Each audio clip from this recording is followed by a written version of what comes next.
Price lord ಪ್ರಿಯರೇ, ದೇವರ ಅತಿ ಪರಿಶುದ್ಧವಾದ ನಾಮಕ್ಕೆ ಸ್ತೋತ್ರವಾಗಲಿ. ಯೇಸು ಕ್ರಿಸ್ತನ ಅಭಿಷೇಕ ಉಳ್ಳ ನಾಮದಲ್ಲಿ ಪವಿತ್ರಾತ್ಮರ ಸಹಾಯದಿಂದ ಇವತ್ತು ನಾವು ಪರ್ವತ ಪ್ರಸಂಗದ 51ನೇ ಭಾಗಕ್ಕೆ ಬಂದಿದ್ದೇವೆ. ಅಂದರೆ ನಾವು ಮತ್ತಾಯನ ಬರೆದ ಸುವಾರ್ತೆ 5, 6, 7ನೇ ಅಧ್ಯಾಯವನ್ನ ನಾವು ಬೈಬಲ್ ಅಧ್ಯಯನ ಮಾಡ್ತಾ ಇದ್ವಿ. ಒಂದೊಂದು ವಾಕ್ಯಗಳಿಗೂ ಕೂಡ ಒಂದೊಂದು ಗೂಢಾರ್ಥ ಇದೆ. ಆ ಕಾರಣಕ್ಕೋಸ್ಕರ 1 ವಾಕ್ಯ, 2 ವಾಕ್ಯ, 3 ವಾಕ್ಯಗಳನ್ನು ಕೊಡೋದ್ರ ಮೂಲಕ ದೇವರ ನಾಮನ ಮಹಿಮೆಪಡಿಸುವಾಗ ದೇವರು ತಾನೇ ನಮ್ಮನ್ನು ಮತ್ತು ನಿಮ್ಮನ್ನು ನಡೆಸಲಿ ಎಂದು ಪ್ರಾರ್ಥಿಸಿಕೊಳ್ಳಲಿ. ದೇವರು ನಿಮ್ಮನ್ನು ಆಶೀರ್ವದಿಸಲಿ, ಕೃಪೆಯನ್ನು ನಡೆಸಲಿ. ಇವತ್ತು ಪರ್ವತ ಪ್ರಸಂಗದ 51ನೇ ಭಾಗದಲ್ಲಿ ಮತ್ತಾಯನ ಬರೆದ ಸುವಾರ್ತೆ 7ನೇ ಅಧ್ಯಾಯ 16ನೇ ವಾಕ್ಯದಿಂದ ಹಿಡಿದು ನನ್ನ 20 ವಾಕ್ಯದವರೆಗೆ ನಾನು ತೆಗೆದುಕೊಳ್ತಿದ್ದೇನೆ ಪ್ರಿಯರೇ. ಇದನ್ನು ಓದುವಾಗ ಗಮನವಿಟ್ಟು ಕೇಳಿ, ನಂತರ ಚಿಕ್ಕದಾಗಿ ವಿವರಣೆ ಕೊಡುವಾಗ ದೇವರು ತಾನೇ ತನ್ನ ನಾಮವನ್ನು ಮಹಿಮೆಪಡಿಸಿಕೊಳ್ಳಲು ಎಂದು ಪ್ರಾರ್ಥನೆ ಮಾಡಿಕೊಳ್ಳುವ. ನೋಡಿ ಪ್ರಿಯರೇ, ಅವರ ಮತ್ತಾಯನ ಬರೆದ ಸುವಾರ್ತೆ 7ನೇ ಅಧ್ಯಾಯ 16ನೇ ವಾಕ್ಯದಿಂದ ಅವರ ಫಲಗಳಿಂದಲೇ ಅವರನ್ನು ತಿಳಿದುಕೊಳ್ಳಿರಿ. ಮುಳ್ಳು ಗಿಡಗಳಲ್ಲಿ ದ್ರಾಕ್ಷಿಯ ಹಣ್ಣುಗಳನ್ನು, ಮದ್ದು ಕುಳಿಕೆಗಳಲ್ಲಿ ಅಂಜೂರವನ್ನು ಕೊಯ್ಯುವುದು ಉಂಟೆ. ಹಾಗೆ ಒಳ್ಳೆ ಮರಗಳೆಲ್ಲ ಒಳ್ಳೆ ಫಲವನ್ನು ಕೊಡುವು, ಉಳುಕು ಮರವು ಕೆಟ್ಟ ಫಲವನ್ನು ಕೊಡುವುದು. ಒಳ್ಳೆಯ ಮರವು ಕೆಟ್ಟ ಫಲವನ್ನು ಕೊಡಲಾರದು, ಉಳುಕು ಮರವು ಒಳ್ಳೆಯ ಫಲವನ್ನು ಕೊಡಲಾರದು. ಒಳ್ಳೆಯ ಫಲವನ್ನು ಕೊಡದ ಎಲ್ಲಾ ಮರಗಳನ್ನು ಕಡಿದು ಬೆಂಕಿಯಲ್ಲಿ ಹಾಕುತ್ತಾರೆ. ಹೀಗಿರುವುದರಂಗೆ ಅವರ ಫಲಗಳಿಂದಲೇ ಅವರನ್ನು ತಿಳಿದುಕೊಳ್ಳುವಿರಿ ಅಂತ ಸ್ವಾಮಿ ಹೇಳಿದ್ದಾರೆ. ನೋಡಿ ಪ್ರಿಯರೇ, ಇವತ್ತು ಲೋಕದಲ್ಲಿ ಇದ್ದಾಗಲಿಗೆ ನಮಗೆ ಸರ್ವಸಾಮಾನ್ಯವಾಗಿ ನಮ್ಮ ಎದುರುಗಡೆ ಬಂದು ನಿಂತು ಮಾತಾಡುವಂಥ ವ್ಯಕ್ತಿ ಯಾರು ಒಳ್ಳೆಯವರ ಕೆಟ್ಟವರ ಗೊತ್ತಾಗ್ಬಿಡ್ತಿತ್ತು. ಆದರೆ ಈಗ ಬೈಬಲ್ನ ಜ್ಞಾನವನ್ನು ಪಡೆದಂಥ ನಾವು ನಮಗೆ ಇನ್ನೂ ಚೆನ್ನಾಗಿ ಗೊತ್ತಾಗ್ತದೆ, ಇವನು ಸತ್ಯದ ಮಾರ್ಗದಲ್ಲಿದ್ದಾನೋ, ಸುಳ್ಳಿನ ಮಾರ್ಗದಲ್ಲಿದ್ದಾನೋ, ಮೋಸದ ಮಾರ್ಗದಲ್ಲಿದ್ದಾನೋ, ನನ್ನ ಅನ್ಯಾಯವಾಗಿ ನರಕಕ್ಕೆ ಕಳಿಸುವಂಥ ವ್ಯಕ್ತಿಯಾಗಿದ್ದಾನೋ ಅಥವಾ ಸ್ವರ್ಗಕ್ಕೆ ಕಳಿಸುವಂಥ ವ್ಯಕ್ತಿಯಾಗಿದ್ದಾನೋ, ನನ್ನ ಹಿತೈಷಿನೋ ಅಥವಾ ನನ್ನ ಒಂದು ಬಯಸದೇ ಇರತಕ್ಕಂಥ ಶತ್ರು ಅನ್ನೋದು ನಮ್ಗೆ ಗೊತ್ತಾಗ್ಬಿಡ್ತದೆ ಪ್ರಿಯರೇ. ನೋಡಿ, ಆ ವ್ಯಕ್ತಿಗಳನ್ನು ನೋಡಿನೇ ಕಂಡುಹಿಡಿಯುವುದು. ಕೆಲವೊಂದು ಜನ ಆ ಒಂದು ಕೆಟ್ಟ ಗುಣಗಳನ್ನು ಬಿಡೋದಿಲ್ಲ ಪ್ರಿಯರೇ. ಹುಟ್ಟು ಗುಣ ಸುಟ್ಟರೂ ಬಿಡೋದಿಲ್ಲ ಅಂತ ಒಂದು ಗಾದೆ ಇದೆ. ಹಾಗೆ ಕೆಲವೊಂದು ಜನ ಅದನ್ನೇ ರೂಢಿಸ್ಕೊಂಡು ಬರ್ತಾರೆ. ಆದರೆ ಸರ್ವಶಕ್ತನ ದೇವರು ಅಂತ ಕೆಟ್ಟ ಗುಣಗಳು ಇರ್ತಕ್ಕಂಥ ವ್ಯಕ್ತಿಗಳನ್ನ ಮಾರ್ಪಡಿಸಲಿಕ್ಕೆ ನೋಡ್ತಾರೆ. ದೇವರ ವಾಕ್ಯದಲ್ಲಿ ಬರ್ತದೆ, ನಾನು ನಿಮ್ಮನ್ನ ಕಸಿ ಕಟ್ತಾ ಇದ್ದೀನಿ ಅಂತ ಹೇಳಿ.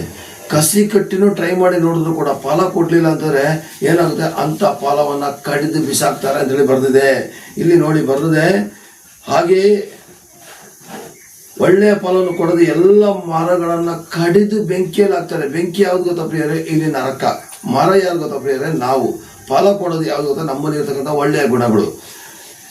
ಯೋಹಾನ 15ನೇ ಅಧ್ಯಾಯದಲ್ಲೂ ಕೂಡ ಬರೆಯಲ್ಪಟ್ಟಿದೆ ಪ್ರಿಯರೇ, ನನ್ನ ವಾಕ್ಯದ ದೆಸೆಯಿಂದಲೇ ನೀವು ಶುದ್ಧರಾಗಿದ್ದೀರಿ, ಆದರೂ ನೀವು ಫಲ ಕೊಡ್ಲಿಲ್ಲ ಅಂದ್ರೆ ನಿಮ್ಮನ್ನ ಕತ್ತರಿಸ್ಬಿಟ್ಟು ಕೊಂಬೆನ ತೆಗೆದು ಬಿಸಾಕ್ತೀನಿ. ಮರನಲ್ಲ, ಕೊಂಬೆಗಳನ್ನ ಕಟ್ ಮಾಡಿ ಬಿಸಾಕ್ತೀನಿ. ಹಾಗಾದ್ರೆ ಪ್ರಿಯರೇ, ನಾವು ಇವತ್ತು ಏನ್ ಮಾಡ್ತಿದ್ವಿ? ಸಭಾಪಾಲಕರ ಲೆಕ್ಕಕ್ಕೆ ತೆಗೆದುಕೊಂಡ್ರೆ ಸಭಾಪಾಲಕರು 190 ಭಾಗ ಆಸೆ ಪಡೋದು ವರಗಳ ಮೇಲೆ.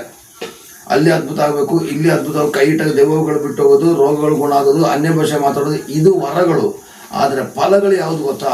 ಆ ವರಗಳನ್ನು ಉಪಯೋಗಿಸ್ಬೇಕಿದ್ರು ನಮ್ಮ ಫಲಗಳ ಮೂಲಕ ನಾವು ಉಪಯೋಗಿಸ್ಬೇಕು. ಅಂದರೆ ಗಲಾತ್ಯ 5ನೇ ಅಧ್ಯಾಯದಲ್ಲಿ ಬರೆದಾಗೆ ಪ್ರೀತಿ, ಕ್ಷಮೆ, ತಾಳ್ಮೆ, ಸಂತೋಷ, ದೀರ್ಘಶಾಂತಿ, ಈ ಥರ 9 ಫಲಗಳು ಅಲ್ಲಿ ಕಂಡ್ರೆ ಬೇಕಾದಷ್ಟು ಫಲಗಳು ಬೈಬಲಲ್ಲಿದೆ ಪ್ರೇರೆ.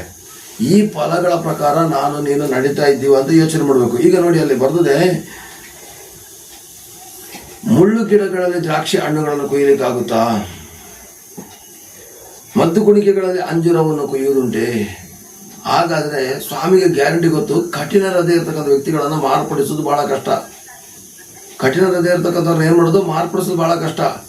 ಮದ್ದು ಕುಣಿಕೆ ಗಿಡಗಳಲ್ಲಿ ಅಂಜೂರ ಕೊಯ್ಯಕ್ಕಾಗೋದಿಲ್ಲ, ಮುಳ್ಳು ಗಿಡಗಳಲ್ಲಿ ದ್ರಾಕ್ಷಿನ ಕೊಯ್ಯಕ್ಕಾಗೋದಿಲ್ಲ. ಹಾಗಾದ್ರೆ ಕೆಲವೊಂದು ಜನ ಲೋಕದಲ್ಲಿ ಇರತಕ್ಕಂಥ ವ್ಯಕ್ತಿಗಳನ್ನ ಯಾವ ರೀತಿಯಾಗಿ ಮಾರ್ಪಡಿಸಲಿಕ್ಕೆ ಪ್ರಯತ್ನ ಪಡಿ ಅವರು ಬದಲಾಗೋದಿಲ್ಲ ಪ್ರಿಯರೇ. ಆದ್ರೆ ಕೆಲವೊಂದು ಜನ ಸಡನ್ ಆಗಿ ಬದಲಾಗ್ತಾರೆ. ಈಗ ಬೈಬಲಲ್ಲಿ ಒಂದು ಕತೆ ಇದೆ. ಒಬ್ಬ ತೋಟಗಾರ ಬರ್ತಾನೆ, ನಾನು 2-3 ವರ್ಷ ಆಯಿತು ಈ ಗಿಡನ ನೆಟ್ಟು, ಇದು ಫಲನೇ ಕೊಡ್ತಾನೆ, ಕಡಿದು ಬಿಸಾಕ್ಬಿಡ್ದಾಗ ತೋಟಗಾರ ಹೇಳ್ತಾನೆ, ನಾ ಇನ್ನು ಒಂದೇ ಒಂದು ವರ್ಷ ನಾ ಗೊಬ್ಬರ ಹಾಕ್ತೀನಿ, ನೀರನ್ನು ಹಾಕ್ತೀನಿ, ಫಲ ಕೊಡ್ಲಿಲ್ಲ ಅಂದ್ರೆ ಬರೋ ವರ್ಷ ಕಡಿದು ಬಿಸಾಕ್ಬಿಡು. ಹಾಗಾದ್ರೆ ಮಾರ್ಪಡಿಸಲಿಕ್ಕೆ ದೇವರು ಈ ವಾಕ್ಯದ ಮೂಲಕ ಪ್ರಯತ್ನ ಪಡ್ತಾರೆ. ಉಳುಕು ಫಲವನ್ನು ಕೊಡ್ತಾ ಇದ್ದಂತ ನನ್ನನ್ನ, ಉಳುಕು ಫಲ ಕೊಡ್ತಾ ಇದ್ದ ನಿನ್ನನ್ನ ಸರ್ವಶಕ್ತನಾದ ದೇವರ ವಾಕ್ಯವೆಂಬ ಗೊಬ್ಬರ, ವಾಕ್ಯವೆಂಬ ನೀರಿನಿಂದ ಬೆಳೆಸಿ ಇವತ್ತು ನಾವು ಬದಲಾಗಿದ್ದೀವಿ ಪ್ರಿಯರೇ. ಅದೇ ತರ ಬದಲಾಯಿಸಬಹುದು. ಆದರೆ ಬದಲಾಗದೆ ಇರತಕ್ಕಂಥ ಕೆಲವೊಂದು ವ್ಯಕ್ತಿಗಳಿದ್ದಾರೆ, ಅವ್ರನ್ನ ಯಾವುದೇ ಕಾರಣಕ್ಕೂ ಮಾರ್ಪಡಿಸೋಕ್ಕಾಗೋದಿಲ್ಲ. ಅವರು ತೊಂದರೆಗಳನ್ನೇ ಕೊಡ್ತಾರೆ ಹೊರತು, ಮುಳ್ಳು ಗಿಡ ತರ ತೊಂದರೆ ಕೊಡ್ತಾ ಯಾವಾಗಲೂ ಚುಚ್ಚುತ್ತಾ ಇರ್ತಾರೆ ಹೊರತು ಒಳ್ಳೆ ಫಲಗಳನ್ನ ಕೊಡೋದಿಲ್ಲ ಪ್ರಿಯರೇ. ಅದಕ್ಕೆ ಅಲ್ಲಿ ಸ್ವಾಮಿ ಹೇಳ್ತಾರೆ, ಒಳ್ಳೆಯ ಮರವು ಕೆಟ್ಟ ಫಲ ಯಾವತ್ತೂ ಕೊಡೋದಿಲ್ಲ, ಕೆಟ್ಟ ಮರವು ಒಳ್ಳೆ ಫಲ ಕೊಡೋಕ್ಕಾಗೋದಿಲ್ಲ ಅಂತ ಹೇಳ್ತಾರೆ. ಹಾಗಾದ್ರೆ ಪ್ರಿಯರೇ, ನಾವು ಇನ್ನೂ ಎಷ್ಟು ದಿವಸ ನೋಡಿ ಕೆಟ್ಟ ಫಲಗಳನ್ನ ಕೊಡ್ತಾ ಇರೋಣ? ಇನ್ನು ಎಷ್ಟು ದಿವಸ ನಮ್ಮಲ್ಲಿ ಇರ್ತಕ್ಕಂಥ ತಲಾಂತಗಳನ್ನ ನಾವು ಉಪಯೋಗಿಸದೇ ಇರುವ? ಒಂದೇ ಒಂದು ನಿಮಿಷ ನಾವು ಆಲೋಚನೆ ಮಾಡೋಣ ಪ್ರಿಯರೇ. ಸರ್ವಶಕ್ತನಾದ ದೇವರ ನೆರಳಿಗೆ ಬಂದಿದ್ದೀವಿ. ಉತ್ತಮವಾದ ಫಲಗಳನ್ನು ಕೊಡುವಂಥ ದೇವರ ವಚನ ನಮ್ಮಲ್ಲಿದೆ. ನಾವು ಚೇಷ್ಟೆ ಮಾಡ್ತಕ್ಕಂಥ ವ್ಯಕ್ತಿಗಳ ಜೊತೆಲಿ, ಕ್ರಿಸ್ತ ನಂಬಿಕೆ ವಿರುದ್ಧವಾಗಿ ಬರ್ತಕ್ಕಂಥ ವ್ಯಕ್ತಿಗಳ ಜೊತೆಲಿ, ಕ್ರಿಸ್ತನನ್ನು ದೂರ ಮಾಡ್ತಕ್ಕಂಥ ವ್ಯಕ್ತಿಗಳ ಮುಂದೆ ನಾವು ಜಾಸ್ತಿ ಸಹವಾಸ ಮಾಡೋದಕ್ಕಿಂತ ಸಾಧ್ಯವಾದಷ್ಟು ದೇವರ ವಾಕ್ಯ ಪ್ರಕಾರ ನಡೆಯತಕ್ಕಂಥ ವ್ಯಕ್ತಿಗಳ ಜೊತೆ ಸ್ನೇಹಾಚಾರ ಮಾಡುವ. ಯಾಕೆಂದರೆ ಒಳ್ಳೆಯ ಮರನು ಕೂಡ ಕೆಟ್ಟ ಫಲ ಕೊಡುವಂಥ ಸಾಧ್ಯತೆಗಳಿದೆ. ನಮ್ಮ ಊರಿನಲ್ಲಿ ಹಲಸಿನಕಾಯಿ ಮರಗಳನ್ನ ಕತ್ತರಿಸ್ಬಿಟ್ರೆ ಅದು ಒರಿಜಿನಲ್ ಹಣ್ಣು ಬಿಟ್ಬಿಟ್ಟು ಅದು ಬೇರೆ ಥರದ ಫಲನ ಕೊಡ್ತೇವೆ. ಹಲಸಿನಕಾಯಿನೇ ಕೊಡೋದು, ಬಟ್ ಅದರ ಟೇಸ್ಟ್ ಬದಲಾವಣೆಗಳು ಎಲ್ಲ ಚೇಂಜ್ ಆಗ್ಬಿಡ್ತವೆ ಬೇರೆ. ಅದೇ ಥರದಲ್ಲಿ ನಾವು ಕೂಡ ಕೆಟ್ಟವರ ಸಹವಾಸ ಸೇರಿದಾಗ ಆಟೋಮೆಟಿಕ್ಕಾಗಿ ಕೆಟ್ಟವರಾಗ್ಬಿಡ್ತೀವಿ, ಒಳ್ಳೆಯವರ ಸಹವಾಸ ಸೇರಿದಾಗ ಆಟೋಮೆಟಿಕ್ಕಾಗಿ ಒಳ್ಳೆಯವರಾಗ್ತೀವಿ. ಆದರೆ ನಮ್ಮ ಫಲಗಳಿಂದಲೇ ನಾವು ತಿಳ್ಕೊಬೇಕೇ ಹೊರತು ಬೇರೆಯವರ ಫಲಗಳಿಂದ ನಾವು ಅವ್ರನ್ನ ತಿಳಿಬೇಕು, ಅವರ ಫಲಗಳಿಂದ ನಾವು ತಿಳಿಬೇಕು. ನಮ್ಮ ಫಲಗಳನ್ನ ಅವರು ನೋಡಿ ಕಂಡುಹಿಡಿತಾರೆ ಮರಿಬಾರ್ದು ಬೇರೆ. ಹಾಗಾದರೆ ಸ್ವಾಮಿ ಹೇಳ್ತಾರೆ, ಫಲ ಕೊಡದೇ ಇರೋದ ಪ್ರತಿಯೊಂದು ಮರನ ಕಡ್ದಾಕ್ತೀನಿ. ಹಾಗಾದರೆ ಇನ್ನೆಷ್ಟು ದಿವಸ ಅಂತ ನಾವು ಫಲ ಕೊಡದೇ ಇರೋಣ ಪ್ರಿಯರೇ? ನಾವು ಕ್ರಿಸ್ತನಿಗಾಗಿ ಏರಳವಾಗಿ ಫಲ ಕೊಡುವಂಥ ವೃಕ್ಷವಾಗಿ ಮಾರ್ಪಡೋ ಪ್ರಿಯರೇ. ಕ್ರಿಸ್ತನಿಗಾಗಿ ನೀವು ಫಲಗಳು ಯಾವುದಂತ ನಿಮಗೆ ವಿವರಿಸಬೇಕಾಗಿಲ್ಲ. ನಿಮ್ಮಲ್ಲಿ ಇರ್ತಕ್ಕಂಥ ಒಳ್ಳೆಯ ತನಗಳೇ ಫಲಗಳು. ಕ್ರಿಸ್ತನ ಹೆಸರಿನಲ್ಲಿ ಏನೇನು ಒಳ್ಳೆ ಕಾರ್ಯಗಳನ್ನ ಮಾಡ್ತೀರೋ ಅದೆಲ್ಲ ಫಲಗಳು. ಆಗ ನಿಮ್ಮನ್ನು ಪರಲೋಕ ರಾಜ್ಯಕ್ಕೆ ಸೇರಿಸ್ತಾರೆ. ಇಲ್ಲಾಂದರೆ ಕಡಿದು ಬೆಂಕಿಗೆ ಹಾಕ್ತಾ ಇದ್ದಾರೆ, ನರಕಕ್ಕೆ ಹಾಕ್ತಾರೆ ಅಂತೇಳಿ ಬೇಡ ಪ್ರಿಯರೇ. ಈ ಒಂದು ವಚನದ ಆಧಾರ ಪ್ರಕಾರ ನಾವು ಒಳ್ಳೆಯ ಫಲವನ್ನು ಕೊಡುವಂಥ ವೃಕ್ಷ ಆಗುವ.